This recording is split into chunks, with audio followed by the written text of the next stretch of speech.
오늘 우리에게 주시는 하나님의 말씀은 사도행전 1장 1절에서 11절까지 말씀입니다. 제가 봉독해 올리겠습니다. 데오빌로여, 내가 먼저 쓴 글에는 물은 예수께서 행하시며 가르치시기를 시작하신부터 그가 택하신 사도들에게 성령으로 명하시고 승천하시는 날까지 이를 기록하였노라. 그가 고난받으신 후에 또한 그들에게 확실한 많은 증거로 친히 살아계심을 나타내사 40일 동안 그들에게 보이시며 하나님 나라의 일을 말씀하시니라.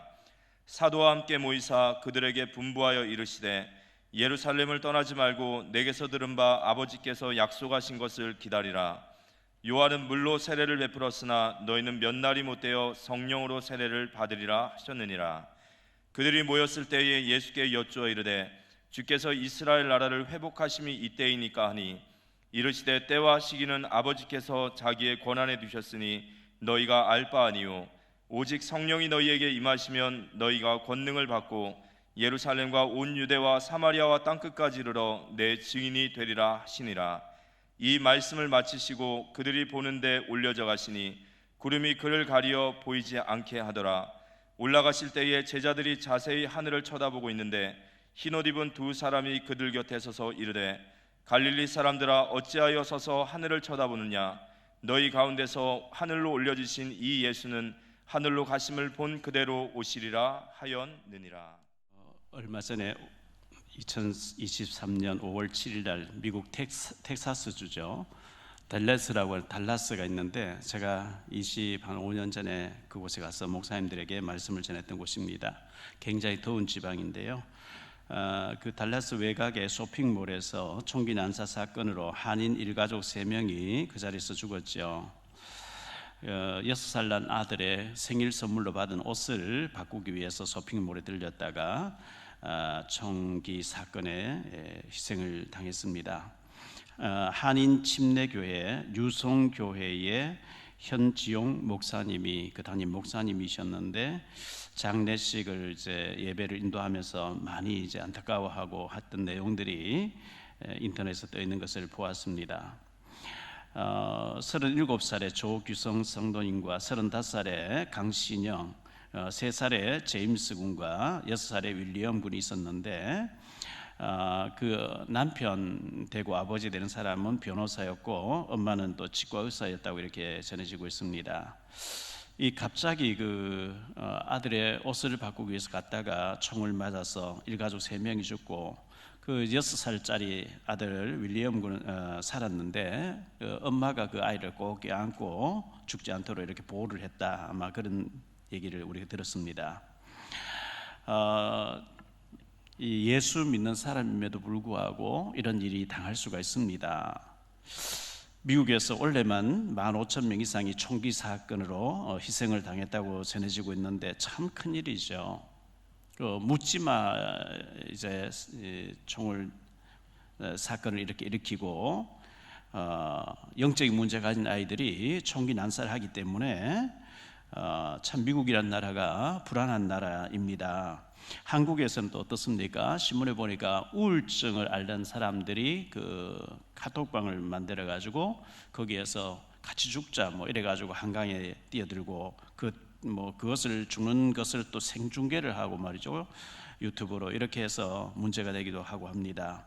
주로 10대와 20대에서 많이 자살한다는 이런 얘기들이 심상하게 나오는 것을 보게 됩니다. 지난 월요일 날은 스승의 날이었습니다. 스승의 날은 옛날에는 우리 선생님의 그림자도 밟지 않는다 이런 얘기들이 있었는데 요즘은 아이를 하나밖에 낳지 않고 부모들이 학교에 와서 너무 선생님들에게 따지고 녹음하고 거칠게 항의하니까 선생님들이 학교 교사하는 것을 너무 힘들어하고 사표 내려고 하고 공황장애증을 앓는 사람도 많다, 이런 보도 나오는 것을 보게 됩니다. 내 아이에게 관심이 많은 건 좋지만 극성스럽게 그렇게 하는 것은 절대 아이에게 도움이 되지 않습니다. 아이들이 선생님에게 꾸중을 들으면서 자라도록 이렇게 내버려 두는 것이 잘하는 것 같은데요, 너무 극성맞게 하는 것은 잘못된 것이라 생각되어집니다. 6월 3일 날 오후 3시 토요일이죠. 오후 3시에 월드컵 상암구장에서 빌리 그레함 목사님의 여의도 집회 50주년 기념으로 그레이트 그레함 목사님의 집회가 있습니다. 우리 장철원 장로님 같은 경우에 고등학교 다니시면서 여의도 집회 73년도에 빌리 그레함 목사님 집회 때 참석해서 은혜를 받았다 이렇게 말씀하셨는데요. 그때 은혜 받은 사람들이 그 자리에 있었던 것을 너무나 영광스럽게 생각하는 거죠.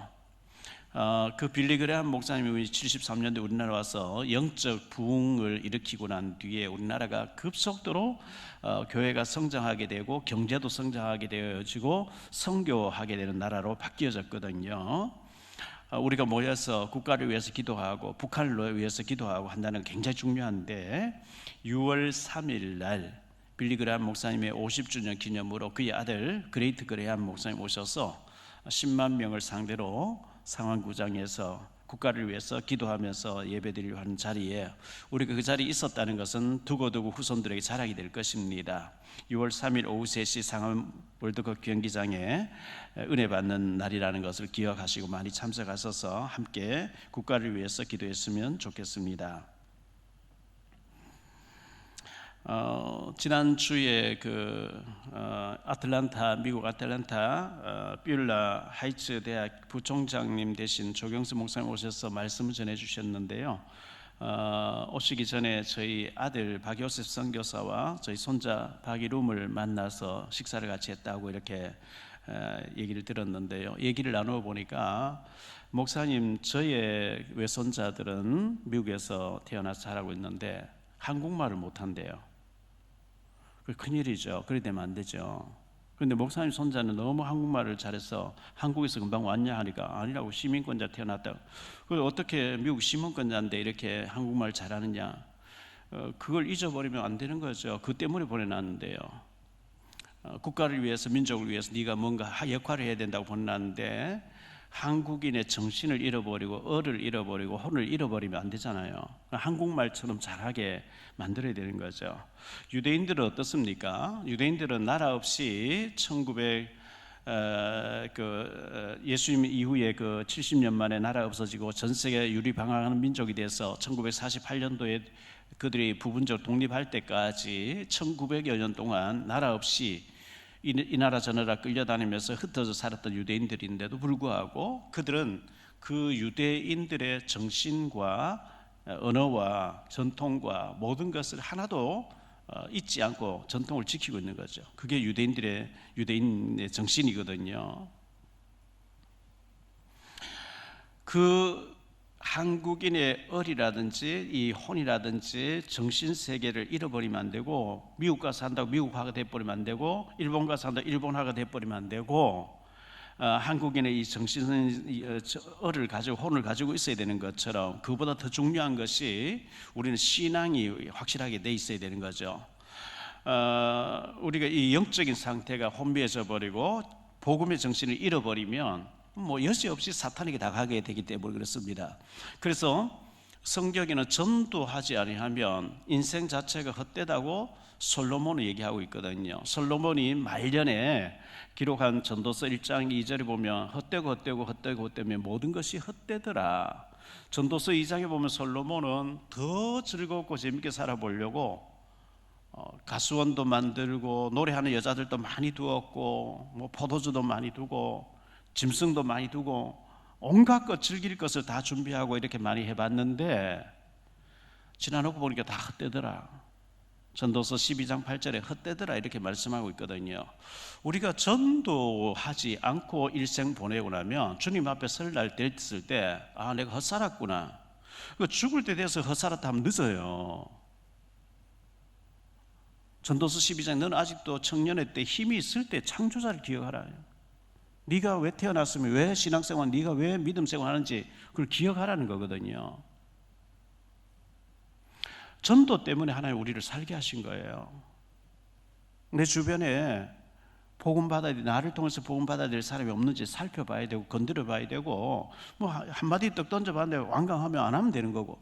근데 예상외로 우리가 만나지는 사람에게 믿다가 낙심한 사람, 내가 복음을 전해야 될 사람들이 많이 준비되어 있습니다. 복음 전해야 돼요. 생명 살려야 돼요. 그리고 우리가 먼 외국에 선교하러 못 갑니다. 아프리카에 선교하러 못 갑니다. 저 국경지대 북한 가까운 데 못 갑니다. 거기 이미 선교사님 나가 있기 때문에 우리는 선교사를 위해서 기도해야 되고 선교헌금을 보내야 됩니다. 보내는 선교사가 되어야 됩니다. 선교하지 아니하면 하나님은 성경 역사 전체를 봐서 우리 후손들이 유리방황하는 민족이 되도록, 그래서 포로로 끌려가서 노예로 끌려가서 속국으로 끌려가서 사자굴에서 풀무불에서 위기를 만나서 하나님 살아계신 것을 보여주게 하는 것이 성경 역사예요. 우리가 선교하지 않으면 우리 후손들이 선교지에 끌려가서 비참한 가운데 하나님 살아계신 알려야 되기 때문에 우리는 평안한 가운데 전도해야 되고 평안한 가운데 선교사님을 보내는 선교사로 선교 후원금을 보내고 이렇게 해야 됩니다. 그래서 우리 인생이 헛되지 않게 해야 되겠고 우리 자녀들을 헛되지 않게 잘 키우는 것이 우리가 해야 될 일입니다. 그러기 위해서 매일 가정 예배를 드리면 좋은데 너무 바쁜 현대인들 삶에서 가정 예배, 가족들이 모여서 가정 예배 드리기 어려우면 토요일 날이든 주일 날이든 일주일에 한 번 정도는 가족이 둘러앉아서 식사하는 시간을 갖는 것이 중요하고요. 그리고 주일날 강단에서 받았던 메시지를 다시 한번 읽어보면서 목사님이 이렇게 설교했는데 각자 느낀 부분을 한마디씩, 절대 가정 예배할 때 1시간씩 잔소리하면서 하면 애들이 질려야 합니다. 그 예배가 막 저주같이 느껴집니다. 그렇게 하면 안 돼요. 10분 정도로 간증하는 시간 갖고 혹시 기도 제목이 있는지, 네가 지금 학교 다니면 어려움이 없는지 기도 제목, 그 시간을 통해서 서로 기도 제목을 나누고 포럼하면서 어려움이 뭔지 소통하는 시간을 가져야 되는 거거든요. 가정에서 대화가 안 되지요. 전혀 이런 시간을 안 갖지요. 뭐 아빠하고 얘기해봐야, 엄마하고 얘기해봐야 안 통한다, 마음 닫아버리죠. 아이들이 아무 문제가 없이 잘 자라주면 좋은데 이 사탄 마귀가 그렇게 내버려 두지 않거든요. 게임으로, 음란으로, 도박으로, 마약으로, 온갖 유혹으로 아이들을 무너뜨리고 있단 말이죠. 어른들이 유혹받는 것 이상으로 아이들이 더 큰 유혹을 받고 아이들이 더 흔들리고 있어요. 부모하고 대화가 안 되니까 뭐 얘기하면 잔소리 확 해보면 대화 안 되도록 딱 말문을 막아버리니까 대화가 안 되잖아요. 어른들도 힘들지만 아이들은 더 힘들게 있다는 것을 우리가 기억하고 아이들의 어떤 고민도 품어주고 대화할 수 있는 마음의 자세를 가지고 아이들하고 대화가 되어야 됩니다. 기도 제목을 나눌 수 있어야 되고, 신명기 6장 4절로 9절에 일어날 때에도, 앉았을 때도, 길 갈 때에도, 누웠을 때에도 계속 하나님 말씀을 서로 포럼할 수 있는 그런 아이로 키워야 된다고 말씀하고 있고요. 누가복음 23장 28절에 예루살렘의 딸들아 나를 위하여 울지 말고 너희와 너희 자녀를 위해서 울어라. 이 말은 진짜 눈물로 기도하라는 얘기거든요. 왜? 아이들이 그렇게 유혹이 많아요. 아이들이 그렇게 지금 위기 상태에 있기 때문에 예수님 위해서 울지 말고 너희 자녀를 위해서 눈물의 기도를 하라는 말씀이고요. 요한복음 21장 15절로 17절에 보면 요네 아들 시몬은 네가 이 사람들 보고 나를 더 사랑하느냐? 예, 제가 주님을 사랑하는 주님 아시지 않습니까? 그럼 내 어린 양을 먹이라. 또 두 번째 세 번째 물었으면 내 어린 양을 쳐라. 내 어린 양을 먹이라. 아이에게 육신적인 밥도 해 먹여야 되지만 영적인 말씀으로 먹이라는 거거든요. 그 포럼이 되어야 됩니다. 가정들이 위기를 만나고 있습니다. 교회 와서 예배는 드리지만 부부가 남처럼 사는 가정이 너무 많이 있고요. 아이들이 엄마 아빠를 사랑하면서 사는 걸 봐야 되는데 폭력을 쓰고 저주하고 마지못해 헤어지지 않고 사는, 그걸 절대 아이들에게 뭐가 되겠습니까? 아이들이 보는 데서 교회가 자랑스럽게 생각되어지 교회를 자랑하고 해야 되는데 아이들이 보는 앞에서 목회자 욕하고 중직자 욕하고 교회 욕할 때 아이들에게 독약을 먹이는 거거든요. 너는 절대 신앙생활 하지 마라. 그거 하는 것이 교회 욕하는 거예요. 신명기 시편 87편 1절로 7절에 보면 교회에서 모든 인물이 나오게 된다 그랬어요. 교회에서 모든 응답이 온다 그랬어요. 교회에서 모든 축복이 온다 그랬거든요. 교회가 자랑스러워야 되고 교회 가는 것이 너무 즐거워야 되고 아이들에게 교회를 축복된 곳을 알려야 되는데 이 부모가 아이들 앞에서 갈등하는 거, 시험 든 거, 온갖 불신앙을 심어주기 때문에 아이들이 완전히 뭐 교회 욕한다는, 아이들 앞에서 교회 욕하고 목회에서 욕한다는 것은 독약을 먹이는 거예요. 너는 절대 신앙생활 하지 마라. 그거 하는 거 한 가지거든요. 그래서 이 가정의 달에 가정을 살려야 되고 자녀를 살려야 되는데 많은 것을 좀 생각했으면 좋겠습니다. 오늘 말씀 세 가지로 말씀드리려고 하는데, 첫째, 구약의 메시아 예언입니다. 구약 성경은 메시아 보내주겠다, 메시아는 그리스도를 말하는 거죠. 예수님 보내주겠다는 얘기거든요. 갈라는 첫 번째로 여자의 후손으로 오게 되겠다. 남자의 후손은 안 돼요.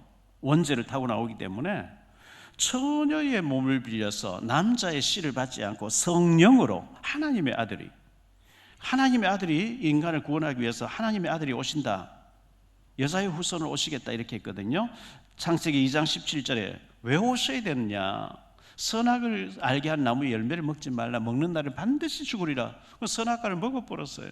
반드시 죽어야 돼요. 이게 하나님의 법이에요. 선악과를 먹으면 반드시 죽는다. 그런데 아담하고 먹어버렸어요.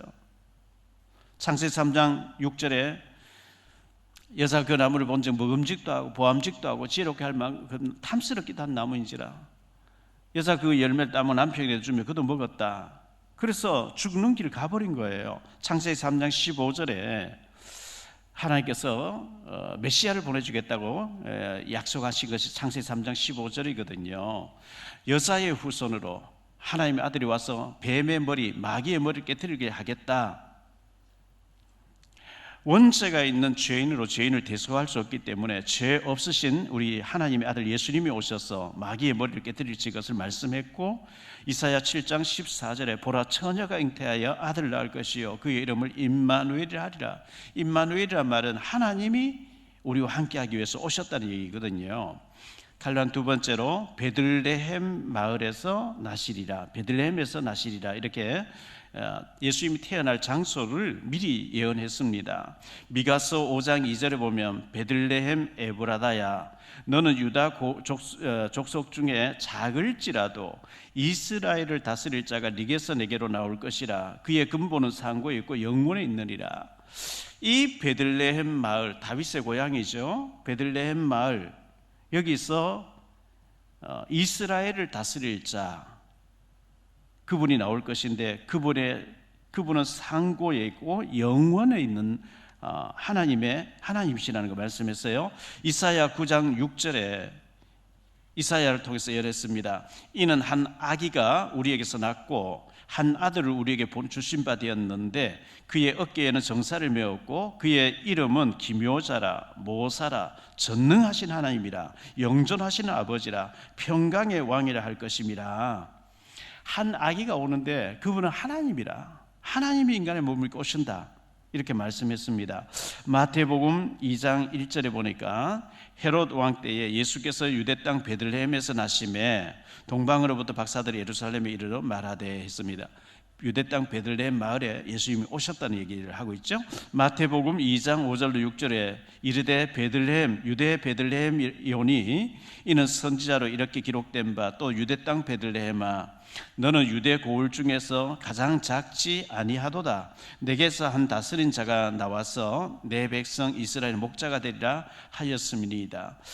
예수님이 유대 땅 베들레헴, 다윗의 고향 마을에서 다윗의 혈통으로 날 것이라 예언되어졌고 그 말씀이 그대로 성취된 겁니다. 요한복음 7장 42절에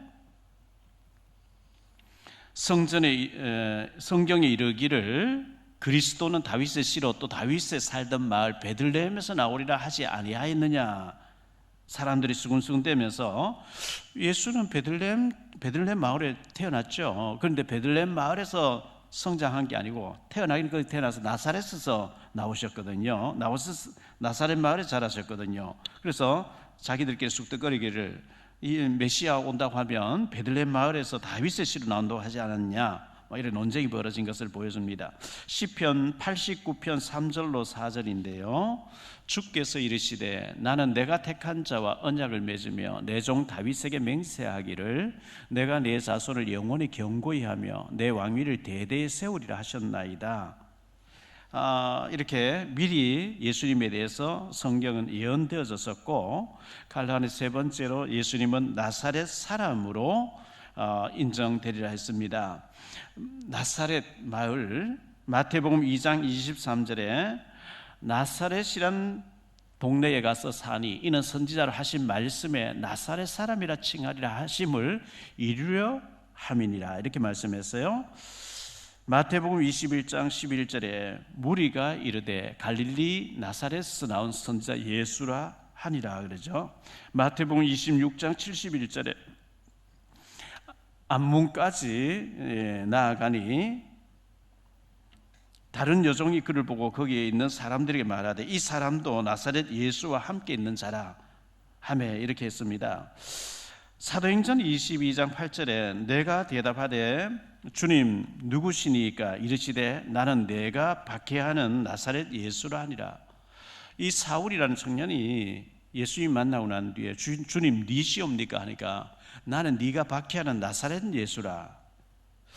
요한복음 1장 46절에 보면요, 나다나엘이 이르되 나사렛에서 무슨 선한 것이 날 수 있겠느냐. 이 나사렛 마을은 대표적인 유대 나라의 빈민촌이에요. 빈민들, 무식한 사람들, 못 사는 사람들, 오갈 데 없는 그런 사람 사는 곳이 나사렛 마을이었기 때문에 빌립이 나다나엘을 만나서 내가 성경에서 선자들이 예언한 메시아를 만났다. 누구냐 하니까 나사렛 예수라니까 나사렛에서 무슨 선한 것이 날 수 있겠냐 이렇게 대답했다는 거예요. 원래 이 성경의 방법, 하나님의 방법이 상상치 못한 방법으로 하시기 때문에 그렇습니다. 두 번째로 생각할 말씀은 신약의 성취, 구약의 예언이 신약에 와서 성취되어졌다는 겁니다. 구약 성경은 모든 말씀들이 메시아 오신다, 그리스도 오신다, 오실 예수 믿으라 그 얘기를 했는데 지금부터 2023년 전에 그 구약의 예언들이 성취되어진 겁니다. 갈라는 첫 번째로 우리 예수님은 낮은 곳으로 오신 그리스도입니다. 예수님이 하나님이신데 낮은 곳으로 오셨어요. 누가복음 2장 7절에 첫 아들을 낳아 강보로 사서 구유에 뉘었으니 이는 여관에 있을 곳이 없음이라. 우리 예수님 탄생하는 장소가 왕궁이 아니고 시설이 좋은 산부인과 병원이 아니고 말구유에서 나신 거예요. 여관에 방이 없어서 구유에서 났습니다.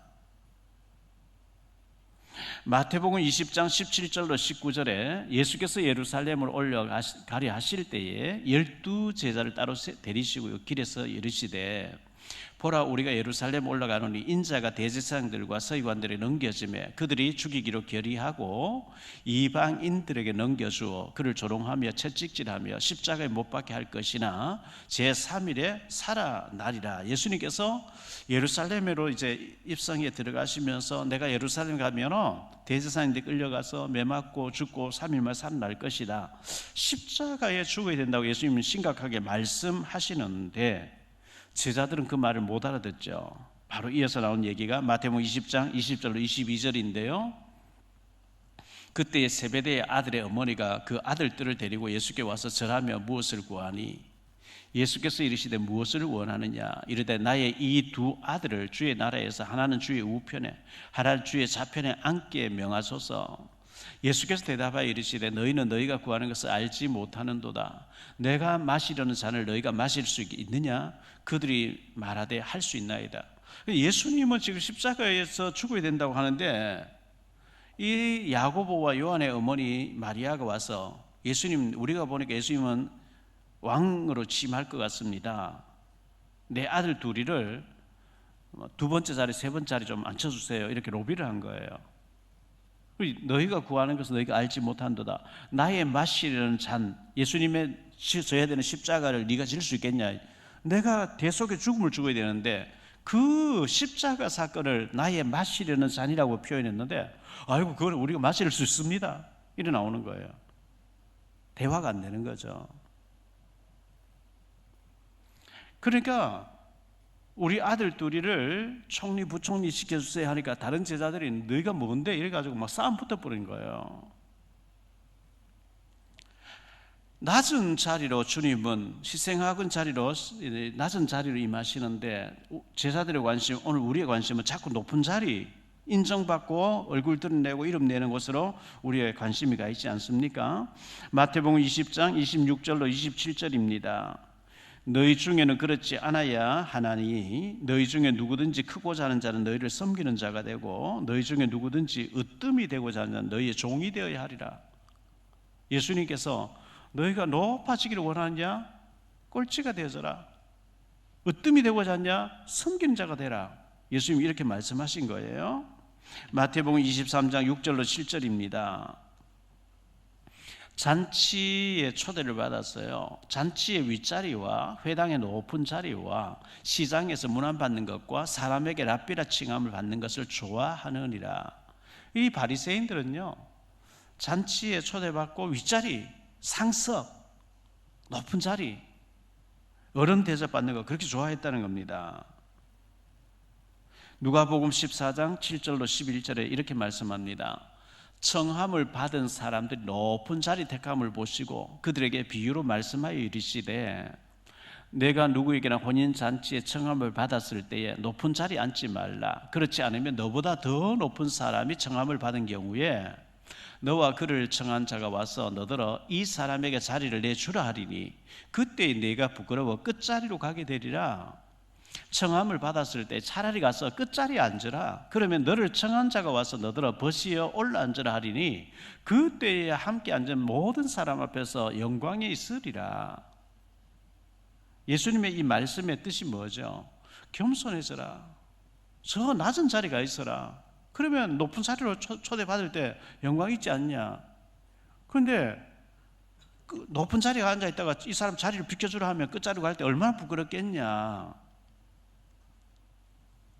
갈라는 두 번째로 예수님은 목수의 일을 하셨어요. 목수, 집 짓고 수리하고 노가다 일이죠.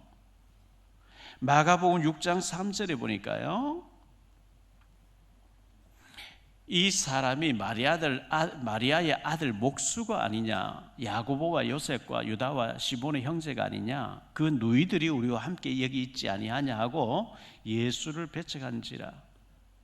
예수님은 나사렛 마을 대표적인 빈민촌에서 목수 일을 하신 거예요. 집수리 같은 거 하고 목수 일을 했어요. 그런데 목수 일을 하시다가 어느 날 예수님이 공생애를 시작해서 많은 사람에게 말씀을 전하고 고쳐주고 하니까 그 나사렛 마을 사람들이 예수를 배척했다는 거예요. 이 목수가 아니냐? 예수의 형제들, 여기 자매들이 우리 여기 이웃에 살고 있는데 우리가 저 사람 어릴 때부터 자라는 다 아는데 오늘 왜 갑자기 하나님의 아들이라 하고 메시아라고 하느냐? 그러면서 배척했다는 거예요. 그때 예수님께서 선지자가 고향과 친척 집 외에서는 존경함을 받지 못함이 없느니라 하면서 거기서는 능력을 행할 수 없었다 이렇게 말씀하고 있어요. 사도행전 1장 11절에 보면 이르되 예수님이 승천에 오늘 말씀이죠. 승천에 가실 때 천사 두 명이 나타나서 갈릴리 사람들아 어찌하여 서서 하늘을 쳐다보느냐? 너희 가운데서 하늘로 올려지신 이 예수는 하늘로 가심을 본 그대로 오시리라 하였느니라. 예수님이 제자들과 말씀하시다가 40일 동안 하나님 나라 일을 말씀하시다가 갑자기 공중으로 휴거를 당해서 올라가시는 거예요. 그러니까 그 120여 명이 너무 신비하게 하늘을 쳐다보고 있는데 천사 두 명이 나타나서 갈릴리 사람들아 어찌해서 하늘을 쳐다보고 있느냐? 너희 가운데서 올려주신 이 예수는 가심을 본 그대로 다시 오시리라. 갈릴리 사람들아 그랬어요. 이 갈릴리 사람들은 갈릴리 그 바닷가에서 주로 어부로 있던 사람들이죠. 가난한 사람들이에요. 무식한 사람들이에요. 못 배우고 가진 것 없는 사람들이었어요. 천박한 사람들이었어요. 우리 예수님께서 낮은 곳으로 임하셨고 목수 일을 하시면서 사역을 하실 때 갈릴리 사람들 데리고 사역을 하셨다는 것을 기억하면 나같이 부족한 사람도 하나님 나라 일에 쓰임 받을 수 있겠구나 이렇게 생각하시면 되겠고요. 갈로아는 세 번째로 가난한 자에게 복음을 전하셨습니다. 예수님께서요. 가난한 자에게. 마태복음 11장 2절로 5절에 세례 요한이 옥에 갇혀 있는데 의심이 생긴 거예요. 그 제자들을 예수님께 보냈어요. 요한이 옥에서 그리스도께서 하신 일을 듣고 제자들을 보내어 예수께 여짜오되 오실 그이가 당신이오니까 우리가 다른 일을 기다리오니까. 예수께서 대답하여 이르시되 너희가 가서 듣고 보는 것을 요한에게 알리되 맹인이 보며 못 걷는 사람이 걸으며 나병 환자가 깨끗함을 받으며 못 듣는 자가 들으며 죽은 자가 살아나며 가난한 자에게 복음이 전파된다 하라. 가난한 자에게 복음이 전파된다 해라. 예수님이 부자들을 쫓아다니면서 복음을 전하지 않고 병들고 소외되고 가난하고 이 어려운 사람들 찾아다니면서 복음을 전했었어요. 요한에게 가난한 자에게 복음이 증거된다고 해라 이렇게 말씀하셨습니다. 마태복음 5장 3절에 심령이 가난한 자는 복이 있나니 천국이 그들의 것이미요 이렇게 말씀했습니다. 계시록 3장 17절에 보면 라오디게아 교회에 말씀하시는 예수님인데요. 네가 말하기를 나는 부자라 부유하여 부족한 것이 없다 하나 내 공고한 것과 가련한 것과 가난한 것과 눈먼 것과 벌거벗은 것을 알지 못하는도다. 이 라오디게아 교회는요 너무너무 그 안약 눈에 안약을 수술을 많이 했어요. 옷을 만드는 배 옷감을 많이 수출했어요. 그런데 예수님이 이 라오디게아 교회 성도들이 나는 부자라 부족함이 없다 너무너무 부자라고. 그런데 예수님이 나타나서 진단하기를 네가 차지도 않고 뜨겁지도 않고 미지근하고 차든지 뜨겁든지 해라. 너는 부자라는데 네가 가련한 것과 가난한 것과 눈먼 것을 모른다. 안약을 수출하지 말고 네 눈부터 발라서 네가 가난한 것을 알아라. 옷감을 수출하지 말고 네 옷부터 해입어라. 네가 벌거벗고 있다. 이렇게 예수님이 진단하신 거거든요. 누가복음 6장 20절에 예수께서 눈을 들어 제자들을 보시고 이르시되 너희 가난한 자는 복이 있나니 하나님의 나라가 너희 것이미요. 지금 굶주리는 자는 복이 있나니 너희가 배부를 것이며. 제가 예전에 78년 79년도에 경주 코롱호텔 일할 때 선배 되시는 분이 대학부 회장 청년회장 하던 분이 예수 안 믿는다고. 제가 그때 열심히 이제 새벽기도 다니고 교회 다니니까 제하고 이제 뭐 대화를 하면서 그런 얘기 벌어졌어요. 나는 큰 교회의 대학부 회장도 했는데 왜 예수를 안 믿게 됐냐. 나는 가난이 싫은데 예수님이 누가복음 6장 20절에 가난한 자가 복이 있다기 때문에 그래서 교회를 안 다닌다. 그 이제 말에 오해가 된 거죠. 누가라는 사람이 의사였잖아요. 누가가 지금 편지를 써보냈는데 편지 받아야 될 사람은 데오빌로 가카라고 하는 어느 지역의 최고위직에 있는 사람이에요. 데오빌로 가카여, 당신이 지금 최고위직에 있으니까 명령만 내리면 다 갖다 바친다 이거예요. 당신은 뭐 아쉬운 것이 없지 않냐. 그 부요한 것, 명령만 하면 다 갖다 바치는 것 때문에 당신이 그리스도를 놓치고 그리스도를 모르고 복음을 못 받으면 차라리 지금 가난한 사람들이 복음 받는 것보다 더 불행한 사람이야. 그 얘기를 오해를 한 거죠. 우리가 너무 생활이 넉넉하기 때문에 나는 뭐 교회 갈 필요도 없고 예수 믿을 필요도 없고 뭐 돈 저금도 많이 해놨고 주식도 많이 가지고 있고요. 나는 아쉬운 거 없기 때문에 그러면요 복음 못 받으면 불행한 사람이죠. 차라리 가난해서 복음 받은 사람 더 복이 있는 거거든요. 누가복음 16장 19절로 31절은 부자와 나사로 얘기 나오잖아요. 부자는 매일 잔치를 열어요. 날마다 연락했다 그랬거든요.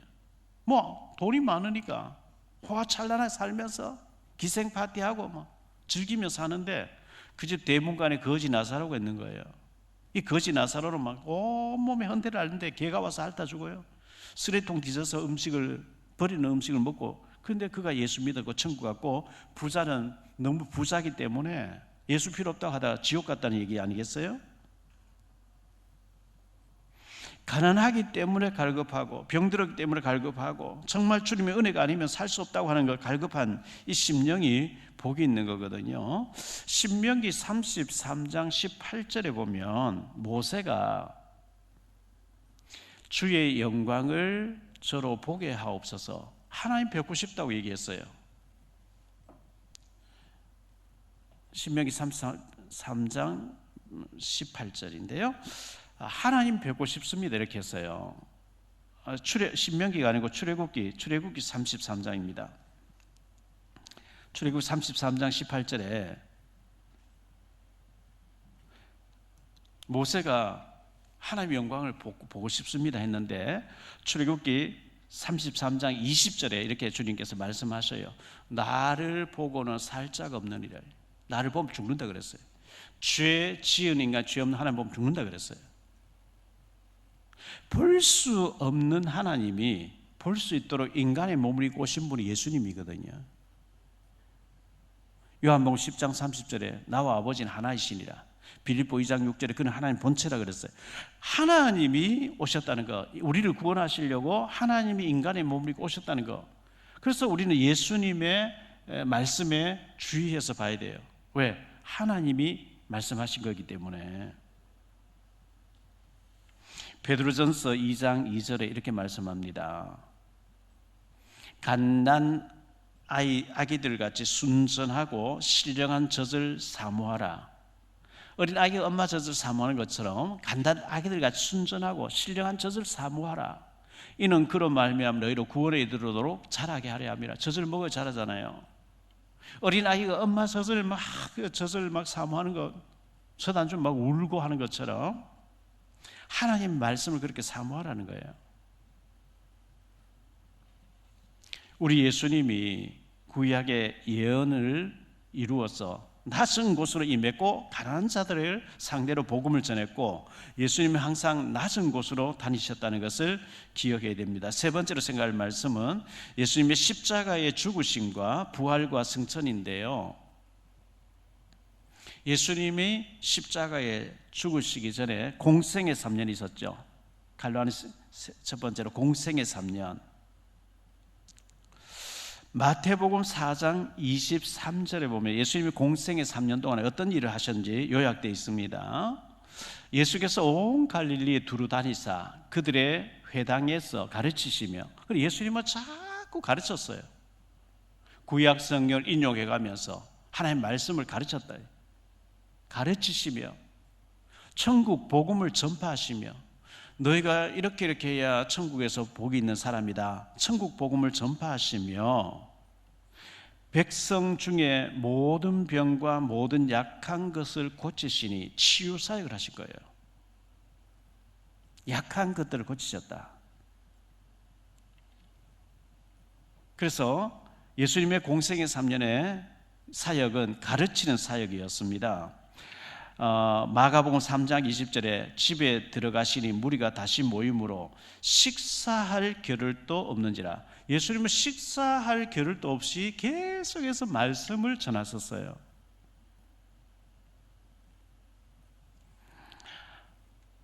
마태복음 5장으로 7장에 산상보훈이라고 해서 산에서 말씀을 가르치셨고요. 마태복음 13장에 보면 바닷가에서 말씀을 가르치셨고요. 벳사다 광야에서 이틀 사흘 동안 말씀을 전하시고 보리떡 5개 물고 2만 5천 명 모이기도 하시고 했습니다. 예수님이 승천에 갔을 때 마태복음 28장 19절에 가르쳐 지키게 하라. 그러므로 너희는 가서 모든 민족을 제자로 삼아 아버지 아들 성령 이름으로 세례를 베풀고 내가 너에게 분부한 모든 것을 가르쳐 지키게 해라. 가르쳐. 28장 20절에 가르쳐서 지키게 하라. 볼지어다 내가 세상 끝날까지 너희와 항상 함께 있으리라 하시리라. 예수님의 전파하는 사역이 있었는데요. 올바른 천국을 전파해야 됩니다. 예수 믿고 믿음 생활 잘 하다가 제자를 남겨놓고 복음을 전할 사람을 남겨놓고 우리가 천국 가야 되는데, 로마서 10장 15절에 보내심을 받지 아니하였으면 어찌 전파하리요. 기록된 바 아름답도다 좋은 소식을 전한 자들의 발이여 함과 같으니라. 누군가가 보내심을 받았기 때문에 그분이 우리에게 복음을 전해줘서 우리가 구원받게 됐고요. 또 우리가 보냄을 받아서 누구인가에게 또 전해서 그 사람이 또 구원받아야 되고, 보내심을 받지 아니하였으면 어찌 전파하리요? 기록된 바 아름답도다 좋은 소식을 전하는 자의 발이여 함과 같다. 그래서요, 전파해야 됩니다. 그리고 치유하는 사역을 해야 됩니다. 수많은 환자들이 예수께 나와서 고침을 받았다. 성경이 그렇게 말씀하고 있거든요. 우상 숭배 오래 하고 귀신에게 속고 이렇게 하다 보니까 영적으로 정신적으로 많은 문제를 가지고 있기 때문에 복음을 제대로 계속 받으면 치유가 일어납니다. 그리고 갈란 두 번째로 십자가에 우리 예수님이 죽으셨어요. 예수님이 십자가에 죽으셨는데 이사야 선지자를 통해서 이사야 53장 5절 6절에 이렇게 말씀합니다. 그가 찔림은 우리의 허물 때문이요 그가 상함 우리의 죄악 때문이라. 예수님이 왜 십자가 왜 죽으셨냐? 우리의 허물과 죄 때문이라는 거예요. 그가 징계를 받음으로 우리는 평화를 누리고 그가 채찍에 맞음으로 우리는 나음을 받았도다. 우리를 저주에서 구원받게 하기 위해서 십자가에서 대신 죽으셨다는 거죠. 요한복음 19장 30절에 우리 예수님께서 다 이루었다고 선언하셨어요. 십자가에서 예수께서 신포도주를 받으신 후에 이루시되 다 이루었다 하시고 머리를 숙이니 영혼이 떠나가시니라. 십자가에서 내가 좀 남겨놨다, 99%를 이루고 1% 남겨놨다, 너희가 마리아를 통해서 연구해봐라, 신천지를 찾아가서 한번 연구해봐라, 그게 아니고 십자가에서 영원히 단번에 다 끝냈은 거예요. 갈라는 세 번째로 예수님의 부활과 승천인데요, 3일 만에 예수님께서 부활하셨죠. 죽으시고 3일 만에 부활하셨고 40일 동안 제자들과 함께 거하시면서 하나님 나라 일을 말씀하셨다 했는데요, 사도행전 1장 3절에 보니까 그가 고난 받으신 후에 또한 그들에게 확실한 많은 증거로 친히 살아계심을 나타내사 40일 동안 그들에게 보이시며 하나님 나라의 일을 말씀하시니라.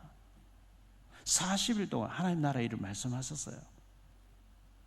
그리고 오늘 말씀 11절에 보니까 승천하시게 되는데요, 이르되 갈릴리 사람들은 어찌하여서 하늘을 쳐다보느냐? 너희 가운데서 하늘로 올려지신 이 예수는 하늘로 가심을 본 그대로 오시리라 하였느니라. 자, 승천에 가신 주님이, 저는 예수님의 승천을 생각할 때마다 좀 생각나는 게 있어요. 제가 이제 비행기를 타고 외국에 나갈 때 비행기가 고도 몇천 배에 답니다. 그 이제 하늘 높이에 이제 올라가다 보니까 지금 내부 온도는 몇 도, 비행기 안에 온도 몇 도, 비행기 밖에 외부 온도가 영하 60 몇 도, 70도 막 이렇게 나오거든요. 그럼 예수님이 그 영하 100도 이상 될 그 추운 공중으로 올려지시는데, 그 공중으로 올려지셔 가지고 어디 가 계실까? 보좌 우편에 계시대요. 하나님이 어디 보좌에 계시는데 그 보좌 우편에 앉으셨다. 그것이 어딜까? 모르겠어, 어딘지요. 성경은 그냥 하나님 계시는 보좌 우편이라고, 천국의 보좌 우편이라고 표현하고 있어. 그곳이 어딘지 모르겠어요. 마가복음 16장 19절로 20절이에요. 주 예수께서 말씀을 마치신 후에 하늘로 올려지사 하나님 우편에 앉으시니라. 하나님은 육신을 입고 있지 않기 때문에 하나님 우편이란 말은 능력의 중앙에 앉았다, 이렇게 학자들이 해석을 합니다. 제자들이 나가, 3년 동안 따라다닌 제자들이죠. 예수님 승천하는 걸 본 제자들이 나가서 두루 전파할세 주께서 함께 역사하사, 보좌 우편에 앉으신 주님이 땅에서 지금 예수님을 전하고 있는 제자들에게 함께 역사하사 그 따르는 표적으로 말씀을 확실히 증언하시니라. 은과 금은 내게 없어 내게 있는 이것을 네게 준 나사렛 예수 이름으로 안전병이 벌떡 일어나는 그런 따르는 표적으로서, 보좌에 계신 주님이 그 따르는 표적으로서 제자들에게 확실하게 입증하셨다 그랬거든요.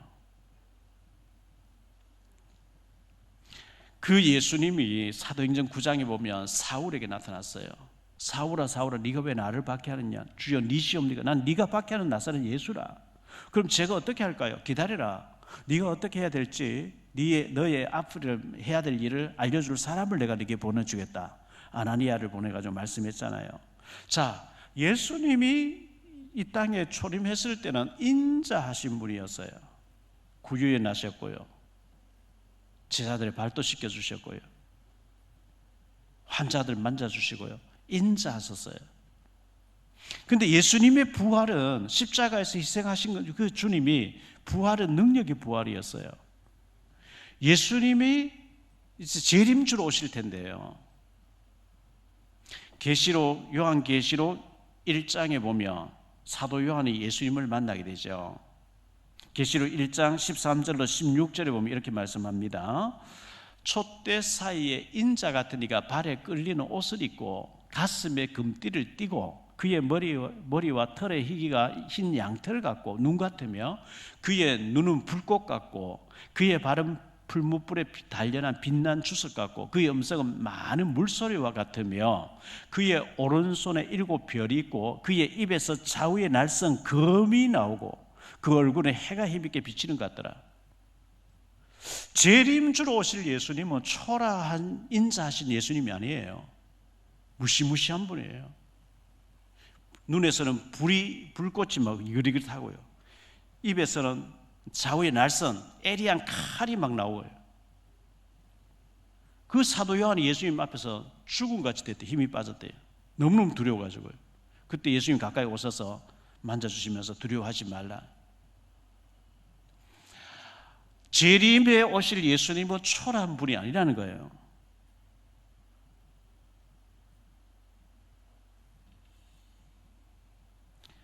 결론적으로 말씀드렸습니다.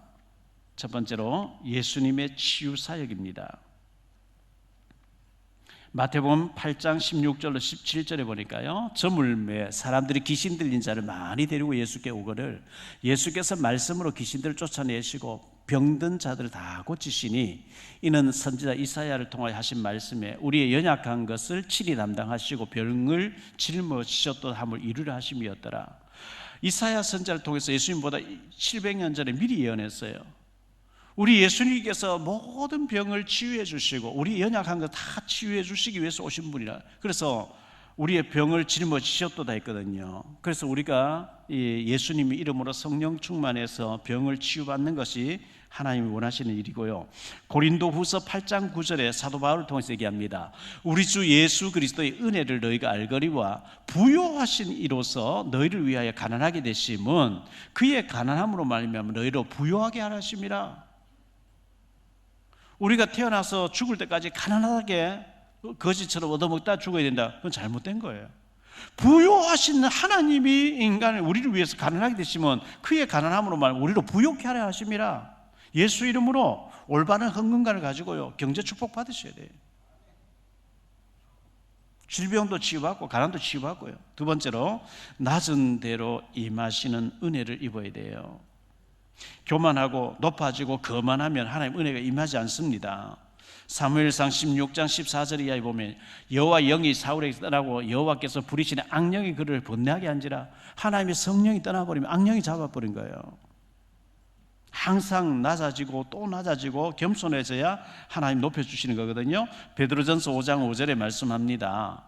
젊은 자들아 이와 같이 장도들에게 순종하고 다 서로 겸손을 허리를 동이라. 하나님은 교만한 자를 대적하시되 겸손한 자들에게는 은혜를 주시느니라.